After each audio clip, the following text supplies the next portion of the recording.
Okay, so welcome to a new episode of the Movie Time. And today we have been watching The Phantom that was released in 1996. How do you go into it?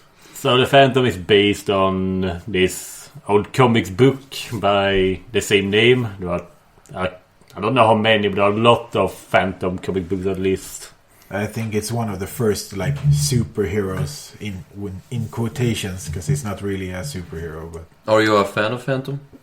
Well, the comic books are alright, and that's the expectations I went in with. They, if you think about the time they came, it's decent. As Rudbe said, he's not really a hero as you expected, because he doesn't have any actual superpowers. He's kind of just a justice fighter that dresses up and fights bad guys with his fists and his guns. And he has some pretty good, convenient books in his cave Yeah. that helps him from time to time for some reason. Yeah. You could say that his superpower is the power of convenience. Things are convenient for him. And animal taming, because both his dog and his horse are freaking overpowered. Oh yeah, that too. Before this, I have never ever read anything or seen anything about the Phantom. So my expectations was nothing. I don't even know what to expect. But in my head, I kind of compare it to nowadays, you know, with the Marvel movies and stuff. I should not do that. But No, you should not. But I do that still. But I will try to keep that off my head. But if we start to discuss the characters then, we of course have the Phantom. And if you should you compare him with the comic books, or how do you want to? I think you should a little at least. Yeah, so how do you think it works if you compare him with the comic book? In the comic books, he is much more silent and straightforward, and not that Goofy. Yeah, exactly. Goofy. He's not so goofy. He is really like a classic strong but silent hero type. And he's very capable in the comics. In this one he feels most like a goofy kind of hero. Yeah, he's silent and he's pretty damn tough in the comic books. And here, goofy is the right he is word. goofy and pretty stupid. The only reason he succeeds is because the villains are even more stupid than he is. Yeah, and he's clumsy. He makes stupid things that he shouldn't do if he's as capable as he should be. Well, you could say he's slightly below average intelligence, and he wins because the villains are even more stupid. Yeah. The only thing I thought about for him being a superhero was that he had 2 guns and he could jump a bit better than anyone else. A bit better. And he has a ring with a skull on it. Yeah, but that's a thing for some reason. Yeah, but it has some sort of explanation towards the end, I guess. Like a small... Yeah, well, we can get to that later, but... He like can also climb quite good, it seems. Yeah, but it's not shown in the movie. The only thing he climbs is the cars. And or how hard climb is that? down, rather. he climbs down. Slide, climb, I don't know, ropes. Yeah, I have a hard time seeing him Yeah. as a superhero. For me, it's just like this typical average Joe who wants to take care of the street criminal. He really feels like just an average guy that wants to fight crime. Yeah, so for me, he's not really a superhero. Yeah, but the thing, in the comic book, I haven't read that many, but I think the significance of the skull ring is so he punches the bad guys. So whenever he sees them next time, he knows they're bad or whatever. You actually saw that at the start, that one of the bad guys had like the skull on his face as a sign that he had been punched by the Phantom in the past. And in the comic books also, it's when he knocks someone out, it's to scare the other bad guys there. You know, when they see the knocked out guy with the skull mark, it's like, oh shit, the Phantom is here. Right. Fuck. But if you want to mark the people, why did he punch them in the stomach all the time? That's I never the thing. got that. He doesn't seem to have punching power in this movie as he does in the comics. As you said in the beginning, one of the villains, I think it was Quill. Yeah. I will get to him later. Yeah. And he's shown off this skull mark that he had on his cheek. So I guess he was marked. Yeah, But he's the probably. only one who is marked. Yeah. So it could have been a tattoo. Yeah, but he mentions that. Yeah, I know. But otherwise, in the comics, it's the Phantom's thing to punch them in the face or head at least. That seems more logical. So the thing about the comic is it like he punches so many people so he doesn't remember who the bad guys are, so he has to imprint his skull ring on them, or what's the reason? It's like for a reminder to them also, and the people around the bad guys. I'm not an expert because it's been a long time since I read it, but I think it's meant to be like a psychological thing that whenever they see like the skull mark on their face, they're supposed to remember the bad things they made and remember that the Phantom can come back and get them if they don't change their ways. And as I remember in the comics, it like starts with that it assumes that the villains are already afraid of the Phantom from the start. So when they see the skull mark, they get afraid. But I don't think they ever show why the bad guys are. How does it stay on their face for like years and years? That is a good question. I don't have answers. And what happens if he marks this one criminal guy and he goes to jail and he pays for his crime and he comes out and he's still marked? Yeah. What if he punches the wrong person? As I said, I'm not an expert on the comics. I'm actually not sure how it's supposed to work. And actually, I probably read about maximum 1% of all the comic books that was released. So there is so much I don't know. There's some questions there though. Okay, and he also has some sort of two helpers in form of a horse and a dog, a wolf. A wolf, yeah. Yeah, and what do you think about them? Well, the dog feels more like a minion in World of Warcraft. Like it just appears when it wants to. It's like a summon creature or something. And there is this scene where like the dog and horse appears to be talking to each other and like they coordinate their efforts by talking. And it feels really strange. Yeah. And also before they do their thing, they both nod. Yeah. Yeah, but do you think do they contribute to the story? I mean, is it worth to have his sidekicks in the story, or is it just forced because this is Phantom and this is his... I think so too. Yeah, it feels like that. Yeah. Well, the horse is it's his vehicle in the movie also. But if it wasn't the horse taken from the comic books, it might as well have been a motorcycle or whatever. He mostly used it as a vehicle. I think that they just felt that they had to put them in because the Phantom has them in the comics. And the dog is pretty much dogging around. I don't know. Because I think if they were to remove them, I don't think we will notice any difference. No. It's just for the ones already fans of the Phantom, I think. Basically. Yeah. And then we have Diana Palmer, which is the girl in the movie who needs to be saved, like every other superhero movie. Yeah. Mm-hmm. So what do you think about her?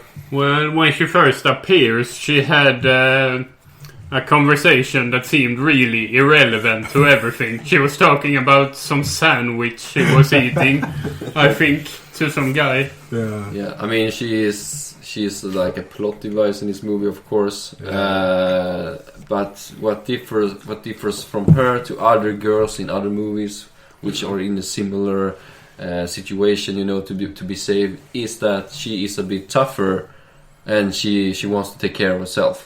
But she's more of the stereotypical, I think, tough woman. There's not much personality. She doesn't say or do much either. Yeah, being she fights some guys and like once. Yeah, but she still does it. And she tries to be independent to the point of stupidity. Like, not really a spoiler, but when they're trying to get out of the bad guy's hideout, she tries to like go off on her own instead of tagging along with the Phantom, even though they play swarming with bad guys. Yeah. Well, whatever. I thought she was just a plot device, otherwise she was pretty useless. And rather than a brave woman, she was more like when you're watching a small kid that doesn't know what's good for themselves. Like they wanna go away on their own and be independent, but they can't handle it, so they have to be watched. Do you think that if we removed her from the movie, that it would cause anything, like to the script, to the story? Then someone else would be needed. But I don't think she's needed. Really? No, because she's not the original thing in the story. Yeah, that's the thing, that she's not linked to the villains or the main plot in that way. So I think she could actually be removed. But I mean, she's not part of the big plot. It's just something that happens in the beginning. But for this story, the Phantom's interactions with her are needed in a way. It might as well have been someone else, but if we remove her, it might be another person, but it wouldn't have to be a woman or anything. Right. I think they just put her in there just because they wanted a love story. Actually, they could pretty much have put his dog in her role. If you think about it, it would work. Okay. Yeah, but why would they kidnap his... Oh, wait, they could, just to mess with him. But I don't think that they are aware of his relationship to this wolf. No, not now. But they could easily have made the story to replace her with the dog. In the potential of a second movie, they can kidnap the dog. They kidnap the dog or the horse, if they can catch him. But I know that Anna Palmer appears in the comics too, so I think that she's meant to be like a big nod to the comic book fans also. Yeah, they are married, right? Yeah, as I said, I'm not expert. If my memory serves right, then that's the case in the comics. Do they have a kid in the comics? Yeah. Okay. Yeah. We should say also that this movie is represented in 1939, right? Yeah. 38. Yeah.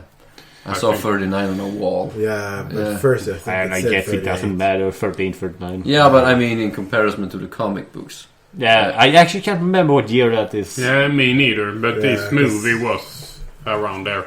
38, maybe the comic book started in like the 30s or 40s or something. I don't know. I think it's pretty old at least, so...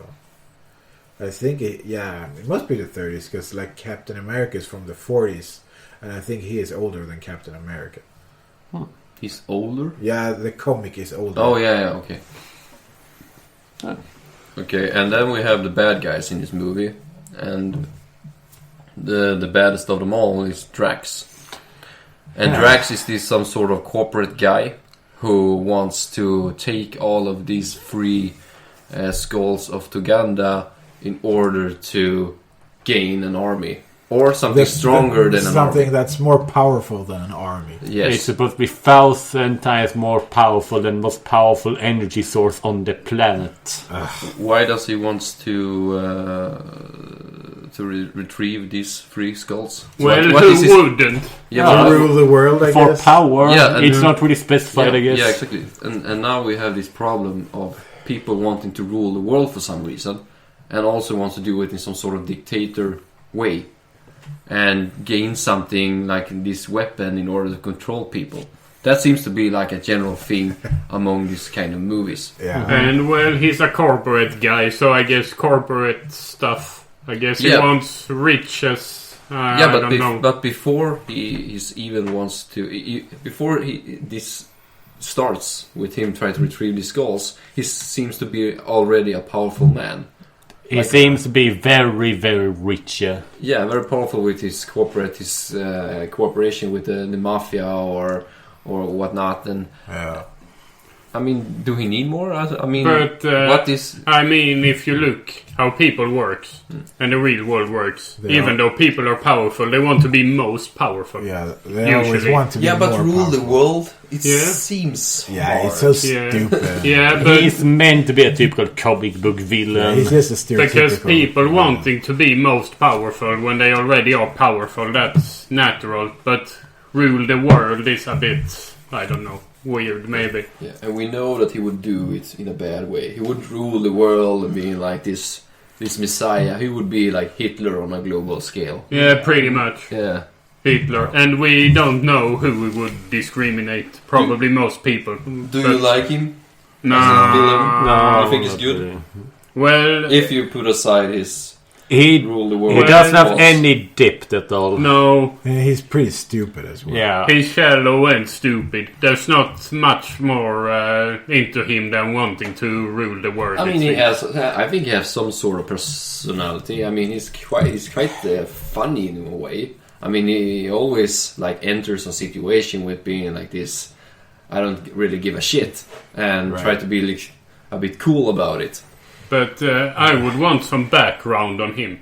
Like when you want to rule the world so bad that you actually try to find the skulls, there has to be some sort of source and reason that you have that motivation to find them. And it also feels like he's trying really hard just to look cool, but he's not really cool.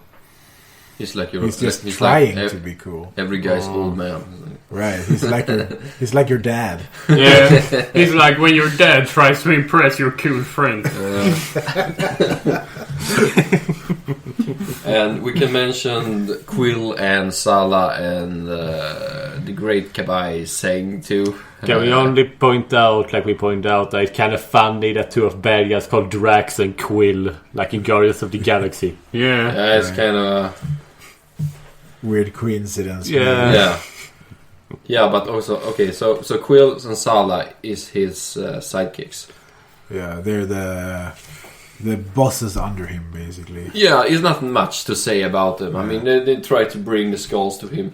Yeah, they're like, and that's pretty much their own motivation. And as for their part in the whole movie plot, it's they're there pretty much. Yeah, it's not much more than that, I think. Yeah, and they do stuff for convenience sake. Yeah, and it makes sense. I mean, not the convenience stuff as we can get to later, but their part in the movie makes sense. I mean, if I were to be a dictator of some sort, I would like my minions to retrieve my stuff. But they're not the kind of characters who make an impact, really, on you, I think, at least.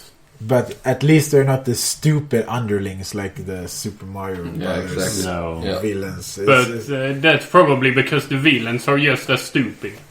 Yeah, they're all stupid, but I don't feel like these characters are meant to be stupid. They do their job and they try to do it as best they can, as anyone would. Yes. They're not just meant to be the stupid, funny comic relief characters. Actually, there I get the thing about the bad guy being a corporate guy.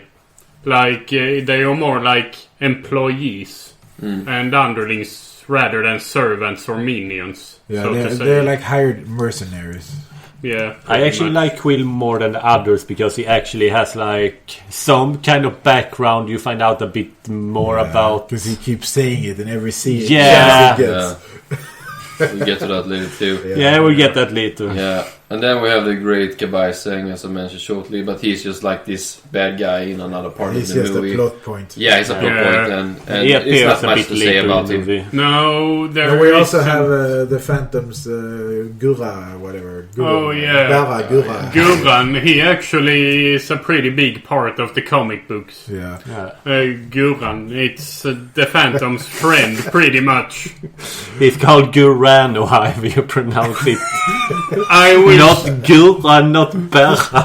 I will say Guran forever and I need everybody. to Swedify it. But I don't know who he's I actually don't know where it takes place, but in the comic books he's a native of where the Phantom is. And they're friends, but I don't know where it takes place actually and where he grew up. But he's just like some sort of helper for him. Yeah, it looks like. So. And he's some sort of native from the place the He's Phantom like grew the up. Alfred to Batman. Yeah, exactly. Pretty much actually. Yeah, but in the comic books he can do stuff. He's a big fat guy with a straw hat and palm dress, If you think Batman, he's an Alfred and a Robin hybrid. I mean, he does stuff in the movie too. Like he treats the Phantom when he's injured. Yeah, but he's a helper. He's like in the movie for a slave. 2 minutes. Yeah, he's a slave. So, the Phantom only has one sidekick, so he takes the roles of both. Oh, let's not forget the horse and the wolf. Oh yeah, those. Okay, so if we move on now to from the characters to the plot. Explain the plot. What is the point of this movie? We should take spoilers now or spoilers later. No, this is just like a general plot explanation. And we get to the spoiler after this. Yeah. It's all about three skulls, really. What were they called? The skulls of Tuganda. Yeah. Yeah. So that's pretty much it. This Drax guy, he wants to collect the three skulls of Tuganda in order to gain this weapon, who is, as he says, is stronger than an army. And with this gain the power to rule the world, pretty much. Yeah. And then the Phantom wants to stop him, of course. And well, that's pretty much it. Yeah, that's it, more or less. Yeah. It's not much more than that, really. That's the main story. It's pretty shallow. Yeah. Yeah, I mean, everything is shallow when you try to describe. I mean, nothing wrong with having a simple story, but No, it's not. Yeah, exactly. It's everything that it's everything that happens in between. But okay, let's move into the spoiler section now. So if we what do you want to start to discuss Let's first? start with the opening scene with the car on the bridge. Oh yes, the best scene in the movie. I thought that was the best scene in the movie. I also thought so, actually. Yeah, it started good. It started off strong and then it went downhill. Okay, describe the scene. So there are these a few bad guys. I think I don't remember how many. It's Quill It's and Quill and his gang. goons. Quilling gang. They're like 4 bad guys or something. Yeah. And they're looking for one of the skulls in the jungle. And they have like kidnapped a small little boy to be their guide, I guess, even though they have a map. Yeah, which they can't read at start because they're incompetent. Or whatever. And they hold it upside down, Yeah, and exactly. the boy actually tells them they're holding it upside down. Yeah. And then he tries to elbow the kid in the head, but he ducks out of the way. So it starts off strong. Or weird. It's pretty racist from the start, I gotta say. Yeah, and it gets worse. Yeah. Because then they come to this bridge with the car. I guess that we should put out there that little boy is black and like the guys that kidnapped him are all white. That's why it feels a bit racist. Yeah. Yeah, but everything feels racist now. Yeah, but even if he was a white little boy, they would have done the same. Yeah, exactly. I mean, yeah, you're right. They were just being villains. Dicks. And Yeah, the dicks. little boy, of course, is speaking some sort of African language. And then it seems like the bad guys pretty much get pissed at him because he doesn't speak English or something. He makes fun of them in his language and laughs at them. Yeah. He's a bit cocky boy for being in that situation. Yeah, he should be more scared, I would think. Exactly. But I like him. But maybe he gets kidnapped a lot. He has balls. Yeah, he has balls. Metaphorically. Yeah. Yeah. But then they come to this bridge, and it's like this rope bridge, so it doesn't look that steady. Yeah. So and they want to get the car across, of course. So they kind of discuss how they want to do it. And the scene cuts, and then you can see they said, okay, so who should drive the car across the bridge? and then the scene cuts. But before that, you could add that the 4 guys, they look at each other in doubt, really. Like, who should drive the car? Yeah. And they all look at each other, looking scared. And then it turns out that they chose the boy to drive it. And it looks really funny. I don't even know if it's meant to be funny, but it looks really, really funny. But why would he agree to this? They are already over the bridge, and he could have just driven the other way. Or run off in the woods. Or just not to do it, then they would be screwed. Yeah, exactly. Yeah, but he drives across Wouldn't the it be bridge. funny if he just like, I don't know, if he had a pocket knife in or something, he would cut the rope on his side so he would be stuck on the other side. oh yeah, and then take the car. I mean, He apparently can't drive it. Did he give him like a crash course in driving a car too? Because I mean, if he wants to drive that slow on a bridge, then he needs to keep the clutch and The gas pedal, Yeah. like keeping them. Yeah. It would actually be pretty damn hard Yeah, to it drive demands like some he did. sort of skill. Yeah, if that was his first time, he was really good at it. Yeah, it's not easy. But I wouldn't have made that on my first try. no. and well, then the boy manages to get past. And then, of course, the guy's dragging out of the car. And they don't thank him or anything. They just say that they will tie him up and leave him there so he can keep going because... Yeah, they were also talking about shooting him. Yeah, this one guy just casually said, let's shoot him. Yeah. And that's because they are No regrets. And that's because they are going into the jungle and the boy says something about the Phantom being there and not wanting to lead them anymore. Yeah. Oh, then So, casually, okay, let's shoot him. yeah, and then one guy says that they should tie him up and leave him there and he pretty much gives that's the the vibe thing. that he thinks that he is the good guy for saying that. Quill says, no, let's just tie him up and leave him here because we need him to drive the car back over the bridge. That's how we know that these are bad guys. Yeah. Oh, yes. At least they're consistent.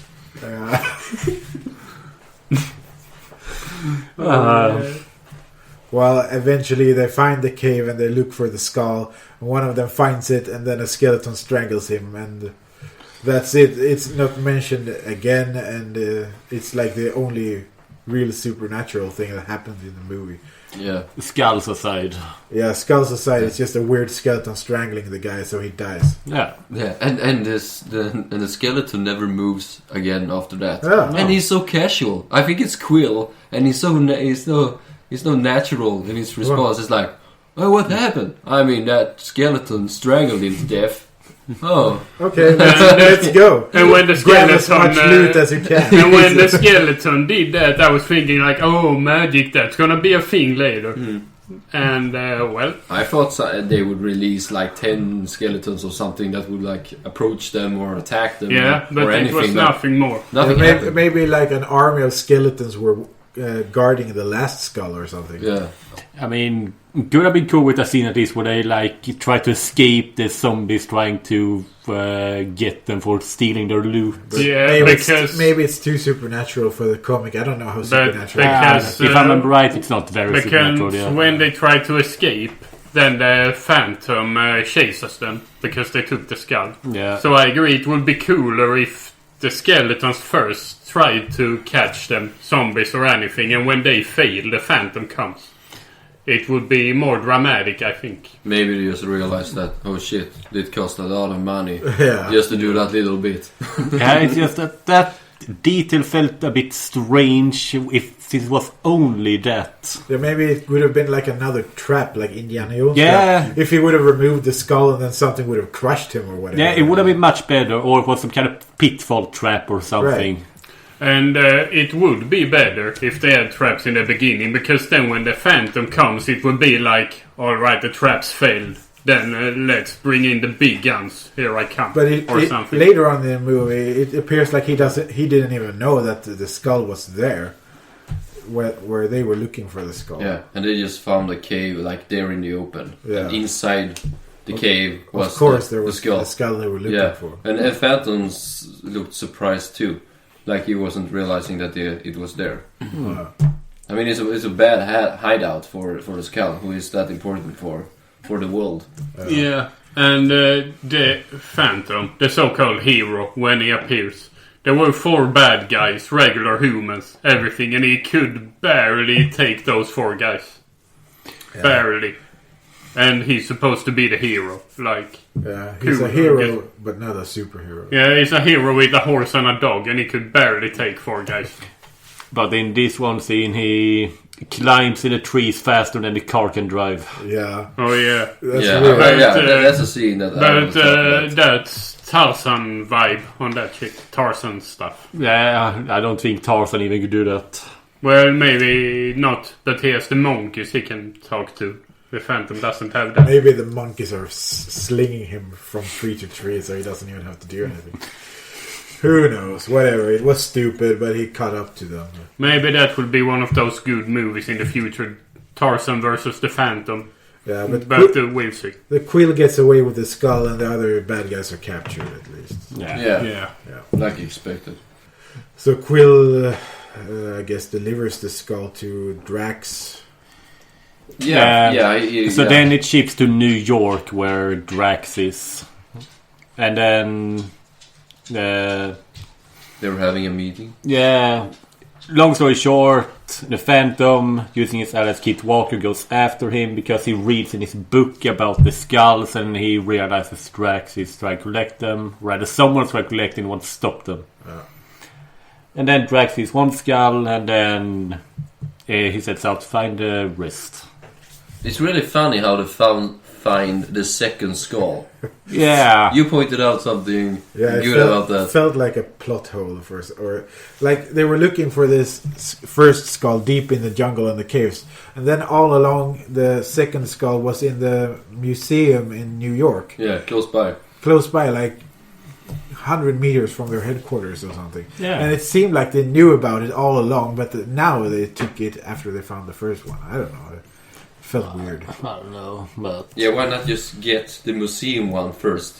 but then again, I guess it wouldn't really matter because they needed 2 to find location of the 3rd. So But they seemed surprised that there was one at the museum. Yeah, that's they should have stranger. known that before then. it would have made more sense if they were like, okay, it's in the museum, but it can stay there for now. So let's get that one far away first. Yeah, then we but can- they didn't think Yeah, that. because No, they in that didn't think case- that far apparently. In that case, that would have been my strategy too, because taking it from the museum is that catches attention. So I would do the Yeah. same. But the thing is, they were surprised to find it Yeah. at the museum. And they also decide to do it in the most funniest way ever. They walk into the museum in broad daylight and throw a hammer through the window and just grabs it. But the Phantom actually throws like a chair or something. he Yeah, throws. the Phantom does that. Okay, so it's a phantom who throws it.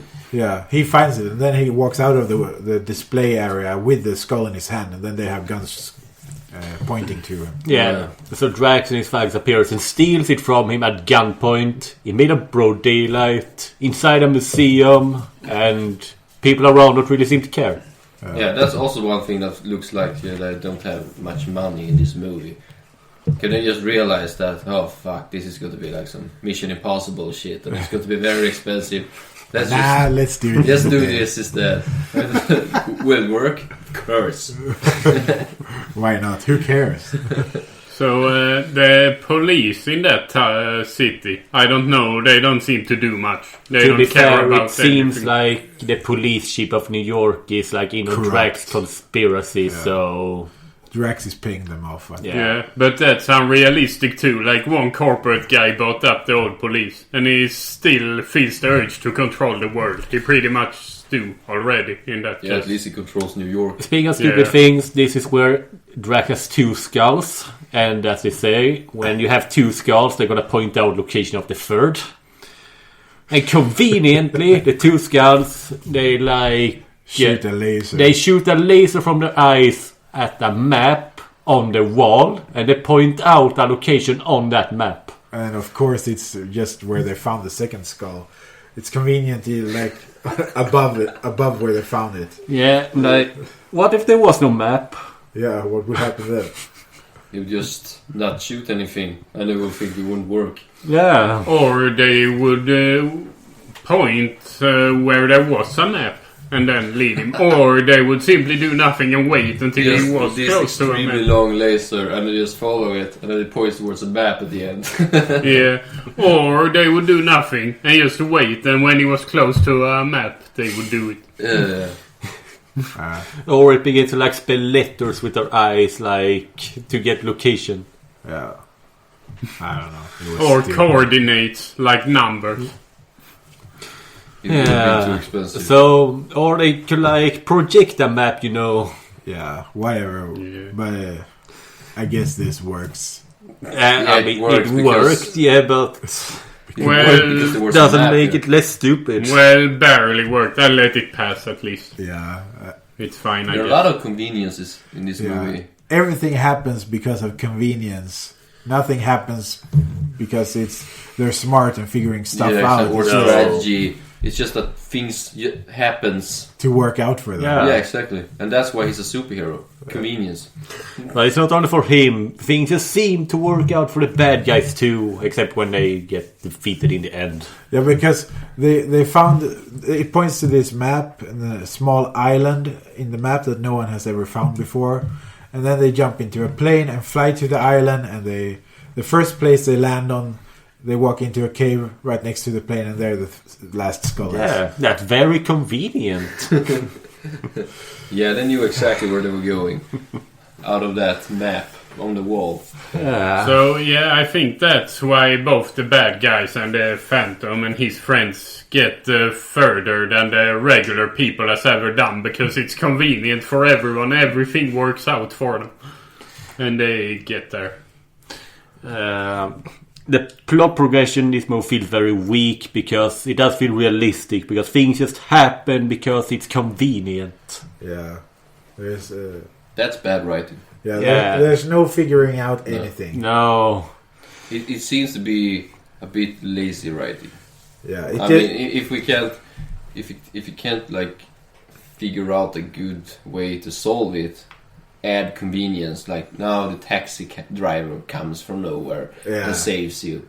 Like he has no business doing there, and he has no relationship with the Phantom. He has a relationship with Kit Walker, but he doesn't know that that's Kit Walker. The only thing that Phantom has said to the cab driver is, "I know Kit Walker," and for some reason he gets a boner for this guy. Yeah, that taxi driver must really have liked Kit Walker, like really much. It's sick. There's no reason for him to help him. That's just one of the conveniences, but. Yeah, so these Sing pirates are guarding the last skull. And I guess the bad guys are fighting each other to get the last skull. Yeah, I guess. And then the Phantom pops in and fights everyone. Yeah. Yeah. And the bad guys, the big bad guys aren't doing so well against the pirates, I gotta say.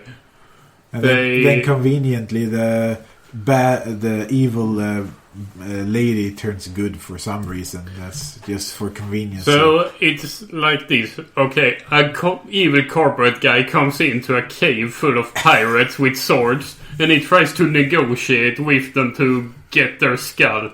Like, what do you think is gonna happen?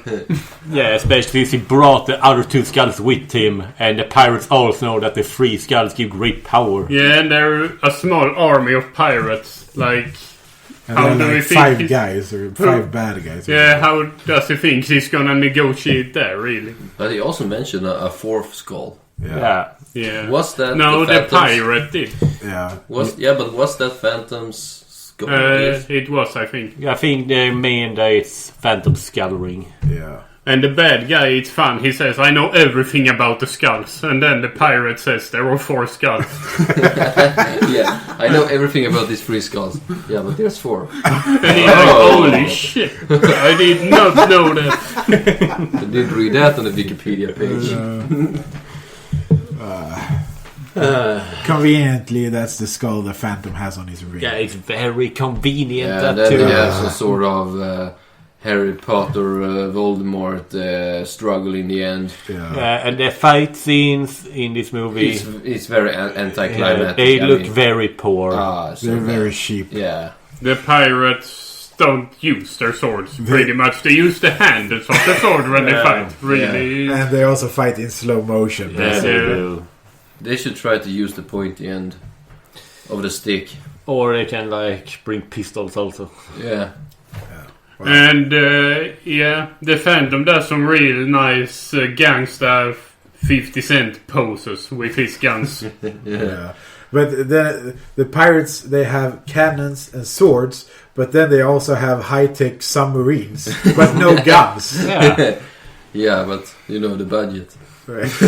And then where the Phantom fights them. I mean, when I first come, if I fight a bunch of guys with swords and have the upper ground and they have to go up a stairs, and I have dual guns, I mean, I would be pretty damn cocky too in that case.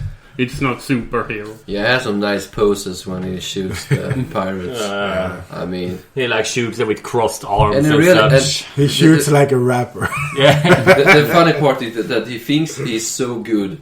I mean, he's using he brought a gun to a knife fight. I mean, of course you're gonna win. You're not a superhero. You're just being a dick. And he literally has the upper ground. He's standing up there. They are all down there. There's a small stair they can run up to get to it. Yeah, but he shoots him. So, I mean, what are they gonna do, really? Yeah.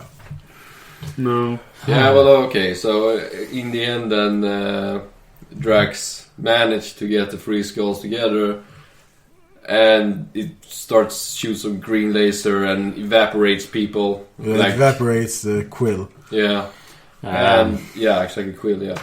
And then he starts using it on the Phantom, of course, but he using it as a douche. He would have gotten the laser in his face, but then 3 seconds later he turns around and has his ring, and then all of a sudden he's not hit for some reason. Yeah, because that ring is for skull or something, so he used that to reflect the beam. Yeah, so they're having this struggle towards each other, where where the stronger beam is stronger than the other beam, and It feels like I don't know. What movie? There is some similar movie with yeah, that. but he it's said the Harry Voldemort Potter. fight. Harry Yeah, Potter yeah, and Voldemort. Voldemort. Yeah. It's the exact same struggle. Yeah. But Oh, Phantom did it first. Yeah, they Yeah. did it first. So. we have to give them that. Actually, yeah, I think the Phantom did it even before the book, right? Yeah, because the first book is Yeah. like from 99 or something. Yeah, and it was in one of the last Harry Potter books. Yeah, the Phantom was first. But I always hated that end fight with Harry Potter and Voldemort. Yeah, but maybe that's not the conveation No, topic I now, know, but I agree. but I just hated that, and I hated this too. Harry But- Potter spoiler warning. Too bad. Maybe we'll see it in the future. Yeah. Harry Potter and the Phantom, maybe in time. Maybe, yeah, well, the Harry Potter books don't fit in on But this. I thought through the whole movie, there's this bad guy. Whenever someone mentioned the Phantom, it was like, well, no, I killed him earlier, a long time ago. And I thought all the time, like, yeah, this guy is gonna come back later with a whole army of guys. He's gonna be a real threat. But one thing in the end, when they get to the pirate hideout and the pirates are talking, and they said like, yeah, almost all of us has killed the Phantom at one point. Yeah. But they're like 30, 40 years old, and his dad died. But which Phantom would they have killed before yeah, that? that's the thing. It can't have been that many Phantoms because honestly, there can't have been that many sons. Actually, let's I say don't know. 4 centuries. There can't have been countless of Phantoms now. I mean, these pirates say that several of them have killed several Phantoms, but like these are only this generation, so Yeah. And 400 years. I mean, it can't have been extremely many. I mean, Though, okay. But it would have spread like in the end, there would have been like an army of Phantoms. But in the comics and the movie, there's always just one okay, son. but Yeah. still, the pirates sucked even together. so Yeah, well, individually, had they whatever. killed one Phantom Yeah. each. How? That seems Yeah. implausible. But at least, of course, in the beam fight, the Phantom wins, and Drax explodes, and they escape in a submarine built by the pirates. that's more or less it. Can I talk a bit about Quill also? One thing I was wondering about. Yeah, sure. Okay, so Quill, he says many times that he's the one that killed the current Phantom's father, and he stole like his gun belt and keeps that trophy. Quill also has this skull mark on his face, a sign that he has to be punched by the Phantom. Right. Here's my question. How did he get that? Because he says that he killed the last Phantom by literally stabbing him in the back. So when would that Phantom have time to punch him in the face? Maybe knocked him earlier before that. But he was no, that stabbed makes no in the back, sense and then he because turned around and punched. that would be that. But when the current Phantom talks, so he goes with his father. Then, like his dead father says that Quill asked him to guide him to some ruin something, and then he got stabbed in the back. So he obviously didn't know Quill before he got stabbed in the back. Yeah, and his father is like a ghost talking to him, like a Force ghost from Star Wars. or Yeah, whatever. Well, this seems like there might have been some big side story that we didn't hear about, like another Phantom that came to try and kill him and died. But that's weird. We didn't hear about No, it in that the case. only thing I think is actually what you said a little bit that he got stabbed in the back, and then with his last power, he turned around and punched Quill in the face. Then he died. But then the dad he's like a douchebag as well, because in the beginning he shows up and how could you let the first skull get out of your hands and into the bad guy's hands? I would never have done that, and all of us screw up, but that's a bad screw up. And then in the end of the movie, I trusted this guy, and then he stabbed me in the back. I guess I'm not a good judge of character. Okay? Yeah. It's a way to be. It's okay when I do it. Yeah, he's really judgy in the beginning, and then he's a dumbass himself. Yeah. And I gotta talk about the ending. I reacted to that really well. Okay, so like the Phantom says that what was her name? The girl Sala? Diana. Diana. Yeah, he says that she's gonna marry him, and takes off his mask. And she says, "What if I say no?" And then he says, nobody says no to the Phantom. And that sounds pretty damn frightening. I mean, he did use creepy. that. He did use that tone, but he might as well. He's promoting rape culture. But he didn't say it sweetly either. It was like, nobody says no to the Phantom. I know where you live, Diana. Well, he didn't say it in No, a he didn't sweet say that. voice, at least. I mean, also, she knows that he is Kit because it's really obvious. But then she says to him, take off your mask. He takes off his mask, and then he says, every woman that has seen my secret has to be my wife. But he says that after he takes off his mask, so she has no choice. He has that. confidence. And the thing is that Sala is standing like 20 meters away, so she probably also saw him take off his mask. Yeah, and she's been horny for him the whole movie. So what's that gonna lead to? I'm pretty confident they had a threesome in the submarine when they got to before they got to the ending. But whatever. Yeah, that's in the cutscenes. But Deleted scenes. apparently nobody says no to the Phantom. So whatever he wants is gonna happen. That's a sum up of this movie. Okay, so if we were to review it or grade it, Adam, if you start, what would you say, 1 to 10? The plot progression was really weak, and it just felt boring from time to time. But on the other hand, I didn't think it was... On paper, it could have been good, but the execution was bad, so... I'd give it... I don't know... 4 out of 10. Well, for me, I think... full disclosure, I've seen this movie before, but it's like 15 years ago, so I didn't really remember much. But I remember liking it more when I was a kid, but that's because kids like everything.